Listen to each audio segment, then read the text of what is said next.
हनुमान जी कौन है? एक बार पार्वती जी ने शंकर जी से कहा, भगवान अपने इस भक्त को कैलाश आने से रोक दीजिए, वरना किसी दिन मैं इसे अग्नि में भस्म कर दूंगी। ये जब भी आता है मैं बहुत असहज हो जाती हूँ। ये बात मुझे बिल्कुल भी पसंद नहीं है। आप इसे समझा दीजिए, ये कैलाश में प्रवेश ना करे। शिव जी जानते थे कि पार्वती सिर्फ उनके वरदान की मर्यादा रखने के लिए रावण को कुछ नहीं कहती है।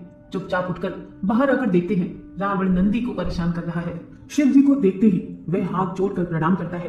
प्रणाम महादेव। आओ दशानन, कैसे आना हुआ? मैं तो बस आपके दर्शन करने के लिए आ गया था महादेव। आखिर महादेव ने उसे समझाना शुरू किया, देखो रावण, तुम्हारा यहाँ आना पार्वती को बिल्कुल भी पसंद नहीं है, इसीलिए तुम यहाँ मत आया करो।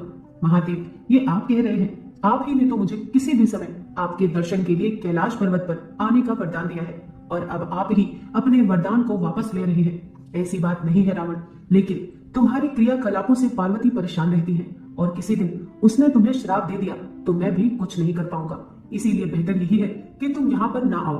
फिर आपका वरदान तो मिथ्या हो गया महादेव। मैं तुम्हें आज एक और वरदान देता हूँ। तुम जब भी मुझे याद करोगे मैं स्वयं ही तुम्हारे पास आ जाऊंगा, लेकिन तुम अब किसी भी परिस्थिति में कैलाश पर्वत पर मत आना। अब तुम यहाँ से जाओ। पार्वती तुमसे बहुत रुष्ट है। रावण चला जाता है। समय बदलता है। हनुमान जी रावण की स्वर्ण नगरी लंका को जलाकर राख करके चले जाते हैं, और रावण कुछ नहीं कर सकता है।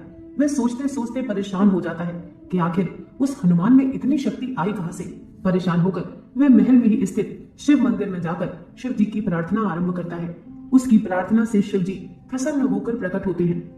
रावण अभिभूत होकर उनके चरणों में गिर पड़ता है। कहो दशानन, कैसे हो? शिव जी पूछते हैं। आप अंतर्यामी हैं महादेव, सब कुछ जानते हैं। प्रभु, एक अकेले बंदर ने मेरी लंका को और मेरे दर्प को भी जलाकर राख कर दिया।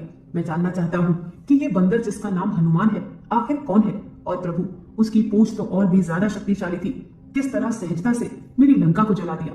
मुझे बताइए कि ये हनुमान कौन है? शिव जी मुस्कुराते हुए रावण की बातें सुनते रहते हैं और फिर बताते हैं कि रावण, ये हनुमान और कोई नहीं, मेरा ही रुद्र अवतार है। विष्णु ने जब ये निश्चय किया कि वे पृथ्वी पर अवतार लेंगे और माता लक्ष्मी भी साथ ही अवतरित होंगी, तो मेरी इच्छा हुई कि मैं भी उनकी लीलाओं का साक्षी बनूं। और जब मैंने अपना ये निश्चय पार्वती को बताया तो वे हट कर बैठी कि मैं भी साथ ही रहूंगी। लेकिन ये समझ नहीं आया कि उसे इस लीला में किस तरह भागीदार बनाया जाए। तब सभी देवताओं ने मिलकर मुझे ये मार्ग बताया।